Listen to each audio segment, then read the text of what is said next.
கர்த்தருக்கு பிரியமான சகோதரர்களே, ஆண்டவரும் மர்ம இரட்சகருமாகிய ஆண்டவராகிய இயேசு கிறிஸ்துவின் ஒப்பற்ற நாமத்தினாலே இந்த இரவு வேலைக்கான அன்பின் வாழ்த்துதலை உங்கள் ஒவ்வொருவருக்கும் தெரிவித்துக் கொள்கிறேன். தியானிக்கும்படியாக தெரிந்து கொள்ளப்பட்ட வேத வசனங்கள் வெளிப்படுத்தின விசேஷம் 8ஆம் அதிகாரம், வெளிப்படுத்தின விசேஷம் 8ஆம் அதிகாரம் 1-5 வசனங்கள். வெளிப்படுத்தின விசேஷம் 8ஆம் அதிகாரம் 1-5 வசனங்கள். உங்களுடைய வேதாம்பத்தை திருப்பி என்னோடு கூட வாசியுங்கள். வெளிப்படுத்தின விசேஷம் 8ஆம் அதிகாரம் 1-5 வசனங்கள். அவர் 7ஆம் முத்திரையை உடைத்தபோது பரலோகத்தில் ஏறக்குறைய அரை மணி நேரம் அளவும் அமைதல் உண்டாயிற்று.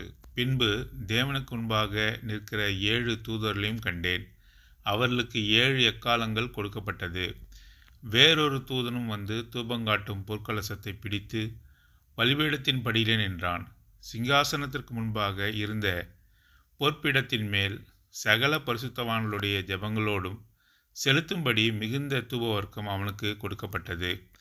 அப்படியே பரிசுத்தவான்களுடைய ஜெபங்களோடும் செலுத்தப்பட்ட தூபவர்க்கத்தின் புகையானது தூதனுடைய கையிலிருந்து தேவனுக்கு முன்பாக எழும்பிற்று.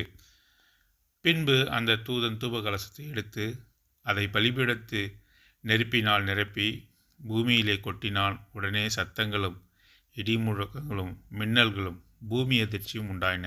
தேவன் தாமே இந்த வசனங்களை ஆசீர்வதிப்பாராக. இங்கே நம்ம வாசிக்கிறோம், ஒரு தூதனை குறித்து இங்கே சொல்லப்பட்டிருக்கிறது. அந்த தூதன் ஆண்டவருக்கு முன்பாக நிற்கிறதை நாம் வாசிக்கிறோம். இங்கே பரிசுத்தவான்களுடைய ஜெபங்கள் அங்கே தேவனுக்கு முன்பாக தூபவர்க்கமாக செலுத்தப்படும்படியாக அவன் அங்கே நிற்கிறதை நாம் பார்க்கிறோம். 3ஆம் வசனத்தில் இதை நாம் வாசிக்கிறோம். தூதனும் வந்து தூபங்காட்டும் பொற்கலசத்தை பிடித்து பலிபீடத்தின் படியிலே நின்றான். சிங்காசனத்திற்கு முன்பாக இருந்த பொற்பீடத்தின் மேல் சகல பரிசுத்தவான்களுடைய ஜெபங்களோடும் செலுத்தும்படி மிகுந்த தூபவர்க்கம் அவனுக்கு கொடுக்கப்பட்டது.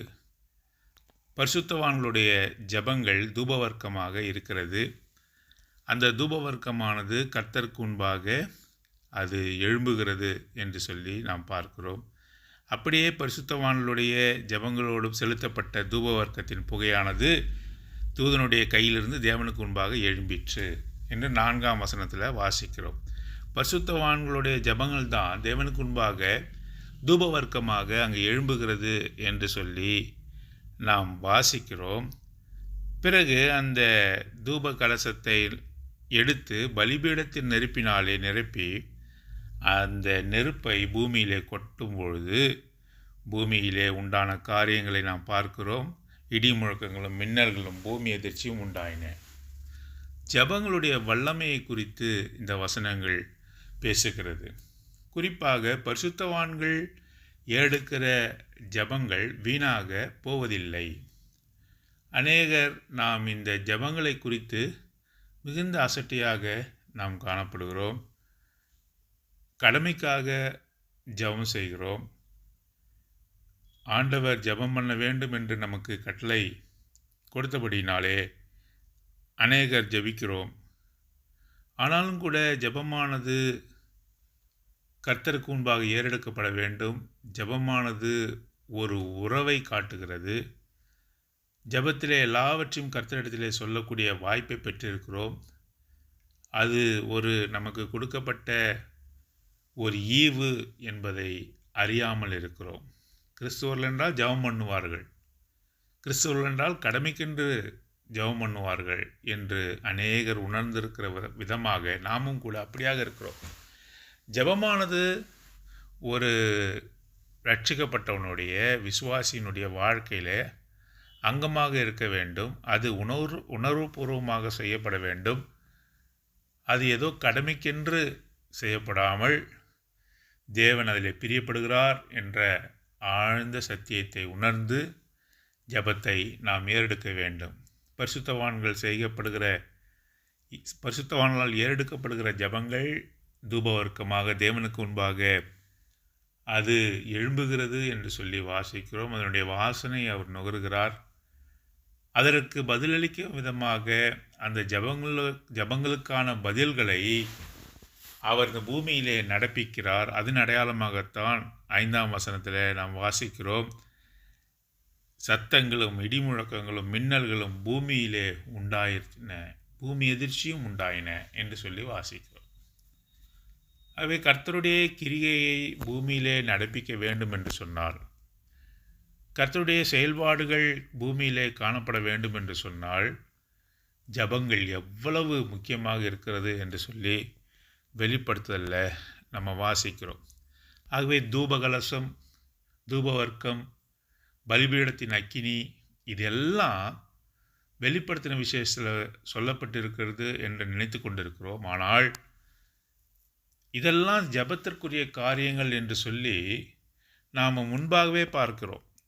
சங்கீதங்களின் புத்தகம் 141வது சங்கீதம், சங்கீதங்களின் புத்தகம் 141வது சங்கீதம் 2ஆம் வசனம்.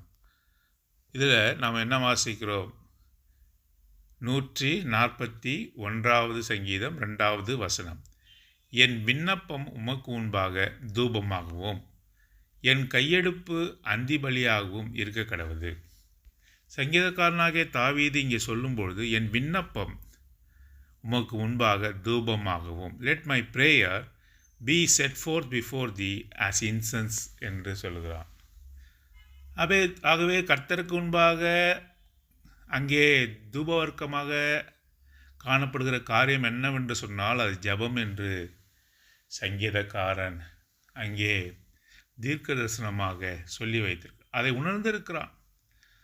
அந்திபலி என்று சொல்லும் பொழுது சாயங்காலத்தில் ஏறெடுக்கப்படுகின்ற ஜபங்கள் இதெல்லாம் அவருக்கு முன்பாக தூபமாக இருக்கிறது. கர்த்தருக்கு முன்பாக காட்டப்படுகிற தூபம் என்னவென்று சொன்னால் வெளிப்படுத்தின விசேஷத்தில் நாம் வாசித்தோம், 8ஆம் அதிகாரத்தில் அது பரிசுத்தவான்களுடைய ஜபம். இங்கேயும் நாம் பார்க்கிறோம், என் விண்ணப்பம் உமக்கு முன்பாக தூபமாக இருக்க வேண்டும் என்று சொல்கிறார். லூக்காசு விசேஷம் 1ஆம் அதிகாரம், லூக்காசு விசேஷம் 1ஆம் அதிகாரம் 10ஆம் வசனம். லூக்காசு விசேஷம் 1ஆம் அதிகாரம் 10ஆம் வசனம். இங்கே பாருங்கள், தூபங்காட்டுகிற வேளையில் ஜனங்கள் எல்லோரும் கூட்டமாய் வெளியே ஜெபம் பண்ணி கொண்டிருந்தார்கள். சகரியா தேவனுக்கு முன்பாக தூபம் காட்ட போகிறான். அப்பொழுது ஜனங்கள் என்ன செய்து கொண்டிருந்தார்கள்?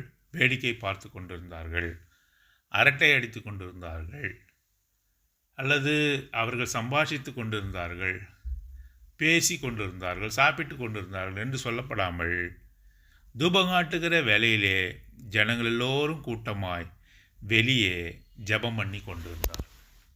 தூபங்காட்டுகிற வேலை என்று ஜனங்களுக்கு புரிந்தவுடன் அது ஜெபம் பண்ணுகிற வேலை.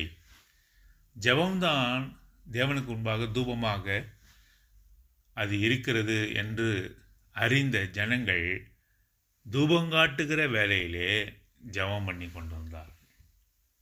ஆகவே அவர்களும் கூட உணர்ந்திருந்தால், ஜனங்களும் உணர்ந்திருந்தால் தூபங்காட்டுகிற வேலை அவருக்கு முன்பாக தூபமாக,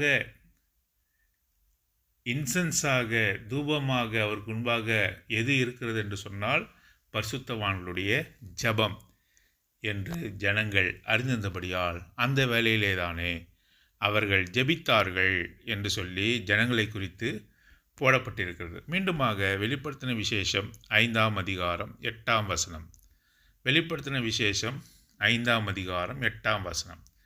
அந்த புஸ்தகத்தை அவர் வாங்கின போது அந்த 4 ஜீவன்களும் 24 மூப்பர்களும் தங்கள் தங்கள் சுரமண்டலங்களையும் பரிசுத்தவான்களுடைய ஜபங்களாகிய தூபவர்க்கத்தால் நிறைந்த பொற்கலசங்களையும் பிடித்து கொண்டு ஆட்டுக்குட்டியானவருக்கு முன்பாக வணக்கமாய் விழுந்து, பரிசுத்தவான்களுடைய ஜபங்களாகிய தூபவர்க்கத்தால் என்று வெளிப்படுத்தின விசேஷம் 5ஆம் அதிகாரம் 8ஆம் வசனத்திலே போடப்பட்டது.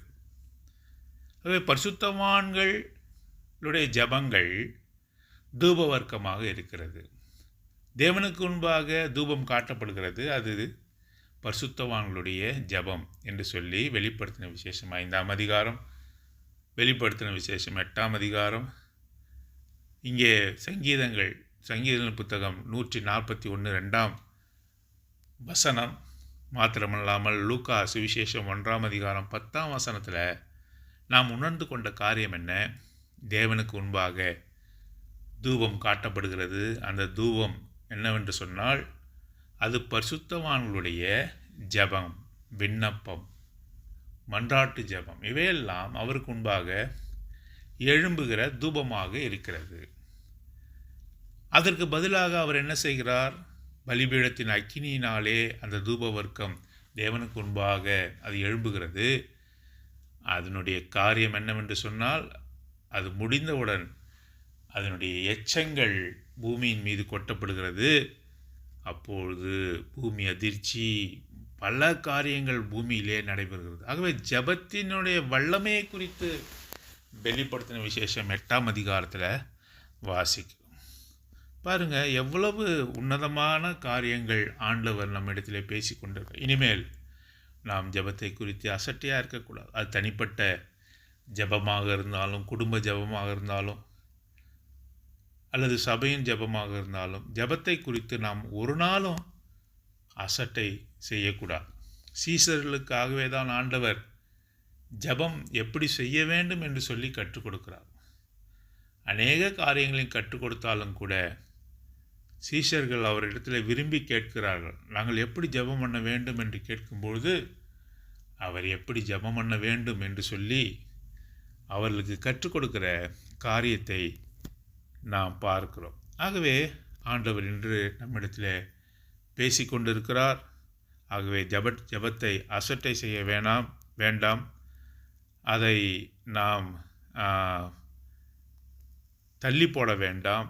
ஜெபம் என்று சொன்ன உடனே நாம் அதில் ஆவலாக ஈடுபடுபவர்களாக, தனிப்பட்ட முறையில் ஆண்டவரிடத்தில் ஜெப விண்ணப்பங்களை ஏறெடுக்கிறவர்களாக காணப்பட வேண்டும். ஏனென்று சொன்னால் அது வல்லமையான கிரியை செய்கிறது என்று சொல்லி வெளிப்படுத்தலில் வாசிக்கிறோம். ஒரு உதாரணத்தை சொல்லி இந்த செய்தியை நான் முடிக்கிறேன். என்னாகமத்தின் புத்தகம் 16ஆம் அதிகாரத்தில் ஒரு சம்பவம் சொல்லப்பட்டிருக்கிறது. பாருங்கள், நீங்கள் திரும்பவுமாக நேரம் கிடைக்கும்பொழுது என்னாகமத்தின் புத்தகம் 16ஆவது அதிகாரத்தை முழுவதுமாக படிங்க. இப்பொழுது உங்களுக்கு ஒரு முன்ருசியாக ஒரு காரியத்தை சொல்கிறேன். மோசேயும் ஆரோனும் இந்த ஜனங்களை வழி நடத்துகிறார்கள். கர்த்தரிடத்திலிருந்து ஆலோசனையை பெற்று அவர்களை வழி நடத்துகிறார்கள். ஆனாலும் கூட ஜனங்கள் முறுமுறுக்கிறார்கள். லேவியின் புத்திரராக இருக்கக்கூடிய கோராகு என்பவன், அவன் என்ன செய்கிறான்? அவன் லேவியின் வம்சத்தில் வந்தவன். இந்த கோராகு என்ன செய்கிறான் என்று சொன்னால், தாத்தான், அபிராம் என்று ரூபன் வம்சத்தில் வந்தவர்களை சேர்த்து கொண்டு, இந்த 3 பேரும் ஒன்றாக சேர்ந்து கொண்டு, இவர்கள் 3 பேரும் ஒன்றாக சேருவது மட்டுமல்லாமல் இஸ்ரவேலிலே மிக முக்கியமானவர்கள் 250 பேரை தெரிந்தெடுத்து கொண்டு மோசேவுக்கும் ஆரோனுக்கும் முன்பாக போய் நிற்கிறார்கள். ஏன் நிற்கிறார்கள்? அவனிடத்தில் பேசுகிறார்கள். மோசேவினிடத்தில், ஆரோனிடத்தில் கோராகு, தாத்தான், அபிராம் 250 முக்கியமான இஸ்ரவேலினுடைய ஸ்தானிகர்கள். இவர்கள் அங்கே போய் மோசேவினிடத்திலும் ஆரோனிடத்தில் சொல்கிறார்கள், உங்களை நீங்கள் உயர்த்தி கொள்கிறீர்கள். நீங்கள் தான் இஸ்ரவேல் ஜனங்களே பெரியவர்கள் என்பது போல நடந்து கொள்கிறீர்கள். உங்களிடம் மாத்திரம்தான் கர்த்தர் பேசுவார் என்று சொல்லி நீங்கள் எங்கள் மேல் அதிகாரம் செலுத்துகிறீர்கள் என்று சொல்லி இவர்கள் அவர்களை அசட்டை பண்ணும் விதமாக அவர் பேசுகிறார்கள். அப்போது மோசே அவர்களுக்கு ஆலோசனை சொல்லுகிறான். அதை அவர்கள் ஒரு நாளும் கேட்கவில்லை. ஆலோசனையை புறந்தள்ளுகிறார்கள். கோராகு, தாத்தான், அபிராம் 250 முக்கியமான இஸ்ரவேல் ஜனங்கள் இவர்கள் என்ன செய்கிறார்கள்? எங்களிடத்திலும் ஆண்டவர் பேசுவார் என்று அவர்கள் சொல்கிறார்கள். மோசேயும் ஆரோனும் அவளிடத்தில் சொன்ன காரியம் என்னவென்று சொன்னால், நீங்களும் கூட தூப கலசத்தை எடுத்துக்கொண்டு கர்த்தருடைய கூடாரத்துக்கு முன்பாக வாருங்கள் என்று சொல்கிறார். அப்பொழுது கர்த்தருடைய கூடாரத்துக்கு முன்பாக வருகிறார்கள். யாரிடத்திலே கர்த்தர் பேசுவார் என்று கர்த்தரே முடிவு செய்யட்டும். எங்களிடத்தில் மாத்திரம்தான் பேசுவாரா என்று நீங்கள் கேள்வி கேட்கிறீர்கள். ஆகவே உங்களுக்கு ஆண்டவர் ஒரு வாய்ப்பு தருகிறார். நீங்களும் கூட தூப கலசங்களை எடுத்துக்கொண்டு வாருங்கள். கர்த்தருடைய கூடாரத்துக்கு முன்பாக நாம் எல்லோரும் நிற்போம். கர்த்தர் யாரை கனப்படுத்துகிறார் என்று பார்ப்போம் என்று சொல்கிறார்கள். அதை கேட்டு இவர்கள் தூப கலசங்களோடு கூட அங்கே வருகிறார்கள். அப்பொழுது கர்த்தர் சொல்லுகிறார், நான் எல்லா முறுமுறுக்கிறவர்களையும் அழிப்பேன் என்று சொல்லுகிறார். அப்பொழுது மோசே மன்றாடுகிறான். தாத்தான், அபிராம் இவர்கள் மாத்திரமல்ல, கோராகு அதோடு சேர்த்து 250 பேர் தான் உமக்கு எதிராக பேசினார்கள் என்று சொல்லும்பொழுது இவர்களை மாத்திரம் பிரி என்று சொல்லி இஸ்ரவேல் ஜனங்களிலிருந்து அவள் பிரிக்கிறார். பிரித்த பிறகு கர்த்தர் பூமியை பிளந்து இவர்கள் எல்லோரையும் உள்ளே உயிரோடு கூட பாதாளத்திலே இறங்கும்படியாக செய்து பூமியை மூடுகிறதை நாம் இந்த அதிகாரத்திலே பார்க்கிறோம். மோசேவுக்கும் ஆரோனுக்கும் எதிராக பேசினவர்கள், கர்த்தரை அசட்டை செய்தவர்கள், இப்பேற்பட்ட நிலைமையை இந்த அதிகாரத்திலே சொல்லப்பட்டிருக்கிறது. இதையெல்லாம் இஸ்ரவேல் ஜனங்கள் பார்த்து கொண்டிருக்கிறார்கள். பூமி விழுங்கினதை பார்க்கிறார்கள். கோராகு, தாத்தான், அபிராம் அவருடைய சொந்த சொத்து பத்துக்கள், சொந்தக்காரர்கள் எல்லோரும் பூமிக்குள்ளாக போன நிலைமையை இவர்கள் பார்த்து கொண்டு, யார் அவர்கள்? இஸ்ரவேல் ஜனங்கள். இதெல்லாம் பார்த்துட்ட பிறகு மறுநாளில் மோசேவின் இடத்திலும் ஆரோன் இடத்திலும் வந்து என்ன சொல்கிறார்கள் என்று சொல்லி என்னாகமத்தின் புத்தகம் 16ஆம் அதிகாரம் 41வது வசனத்தில் போடப்பட்டிருக்கிறது. மறுநாளிலே இஸ்ரவேல் புத்திரரின் சபையார் எல்லோரும் மோசேக்கும் ஆரோனுக்கும் விரோதமாய் முறுமுறுத்து, நீங்கள் கர்த்தரின் ஜனங்களை கொன்று போட்டீர்கள் என்றார்கள். கர்த்தர் தான் அவங்கள கொன்றாரு. கர்த்தர் தான் இந்த விதமான தண்டனையை கோராகு, தாத்தான், அபிராம் 250 முக்கியஸ்தர்களுக்கு இந்த விதமான பூமி பிளந்து மரணத்தை கொடுத்தார். ஆனால் அந்த ஜனங்க என்ன சொல்கிறாங்கன்னு சொன்னால், அங்கே மோசேயும் ஆரோனும் நீங்கள் தான் இப்படிப்பட்ட காரியத்தை செய்தீர்கள் என்று சொல்லி முறுமுறுத்தார்கள். இவர்கள் முறுமுறுக்கும்போதே மோசேவுக்கு மனம் படபடுக்கிறது. ஏனென்று சொன்னால், இப்படி நாம் எதிராக பேசினால் கர்த்தர் இவர்களையும் அழித்து விடுவார் என்று சொல்லி என்ன செய்கிறார்கள்னு சொன்னால், அங்கே கர்த்தருக்கு முன்பாக ஓடி போய் முகங்குப்புற விழுகிறார்கள். மோசேயும் ஆரோனும் கர்த்தருக்கு முன்பாக முகங்குப்புற விடுகிறார். அவங்க இதன் சமயத்தில் கூடாரத்தை தேவனுடைய மகிமை மூடினது, வாதை தொடங்கினது என்று சொல்லி பார்க்கிறோம். யாரெல்லாம் இவர்கள் பேசினார்களோ இவர்களை அழிக்கும்படியாக கர்த்தர் வாதையை அனுப்ப ஆயத்தமானதை கண்டு என்ன செய்தார்கள்? மோசேயும் ஆரோனும் போய் ஆண்டவரிடத்தில் மன்றாடுகிறார்கள். இப்போது மோசே ஒரு காரியம் சொல்கிறார். 46வது வசனத்தில் மோசே ஆரோனை நோக்கி, நீ தூபகலசத்தை எடுத்து பலிபீடத்தில் இருக்கிற அக்கினியை அதில் போட்டு அதன் மேல் தூபவர்க்கமிட்டு சீக்கிரமாய் சபை நடத்தில் போய் அவர்களுக்காக பாவ நிவர்த்தி செய். கர்த்தருடைய சந்நிதியிலிருந்து கடுங்கோபம் புறப்பட்டது, வாதை தொடங்கிற்று என்றான். கர்த்தரை விதமாக கோபப்படுவார் என்று அறிந்த மோசேயும் ஆரோனும் கர்த்தருக்கு முன்பாக முகங்குப்புற விழுந்து மன்றாடுகிறார்கள். இதன் சமயத்தில் கர்த்தர் வாதையை ஜனங்களுக்குள்ளாக அனுப்ப ஆரம்பித்தார். அப்பொழுது மோசே சொன்ன வார்த்தை வெளிப்படுத்தின விசேஷத்தில் 5ஆம் அதிகாரம் 8ஆம் அதிகாரத்தில் சொல்லப்பட்ட வார்த்தைக்கு ஒத்திட்டு இருக்கிறது, ஒப்பாக இருக்கிறது. தூபகலசத்தை எடுத்துக்கொண்டு எங்கே போ, நீ சீக்கிரமாய் போ. எங்கே போகணும்? மடிந்தவர்களுக்கும் உயிருள்ளவர்களுக்கும் நடுவாக போய் நில்லு. இனிமேல் ஒருவரும் சாகாதபடி நடுவாக போய் நில்லு. ஏனென்று சொன்னால் வாதை அங்கே கொடுக்கப்பட்டது. மரணத்துக்கு ஏதுவான வாதையை ஜனங்களுக்குள்ளாக ஆண்டவர் அனுப்ப ஆரம்பித்தார். முறுமுறுத்த ஜனங்களுக்கு நடுவாக அவர் அனுப்ப ஆரம்பித்தார். ஆகவே ஆரோனிடத்திலே, நீ தூப கலசத்தை எடுத்துக்கொண்டு தூப வர்க்கத்திலே அதில் இட்டு பலிபீடத்தினுடைய அக்கினி அதில் போட்டு நீ நேராக ஓடு, மரித்த ஜனங்களுக்கும் உயிருள்ள ஜனங்களுக்கும் நடுவாக நில்லு என்று சொன்னான். மோசே சொன்னபடி ஆரோனும் போகிறான். ஏனென்று சொன்னால் நம்ம வாசிக்கிறோம், ஆரோன் அவன் ஆசாரிய பட்டத்திலே இருக்கக்கூடியவன். ஆரோன் ஒரு நாளும் மரணித்தவர்கள் இடத்திலே இருக்கக்கூடாது. சொந்தக்காரங்களே மரித்தாக்கூடும், அவன் இனத்தாரே மரித்தாலும் கூட அங்கே போகக்கூடாது. அது தீட்டு என்று லேவியர் ஆகமத்திலே போடப்பட்டது. ஆனாலும் கூட இந்த மக்கள் மீது இருந்த அபரிமிதமான அன்பினாலே மோசேயும் ஆரோனும் அதை மீறி, பரவாயில்ல, தாங்கள் அழிந்தாலும் பரவாயில்லை, ஆரோன் அழிந்தாலும் பரவாயில்லை, அவன் மரணம் அடைந்த ஜனங்களுக்கு நடுவாக ஓடுகிறான், ஓடி போய் நிற்கிறான். எவ்வளவு அன்பு பாருங்க மோசேக்கும் ஆரோனுக்கும் அந்த ஜனங்கள் மீது. தீட்டு என்று தெரிந்தாலும், தேவன் தம்மை தண்டிப்பார் என்று தெரிந்தாலும், ஜனங்கள் சாகாதபடிக்கு அங்கே ஓடிப்போய் அங்கே மரணமடைந்தவர்களுக்கும் ஜீவன உள்ளோருக்கும் நடுவாக நிற்கிறான், தூபத்தை காட்டுகிறான்.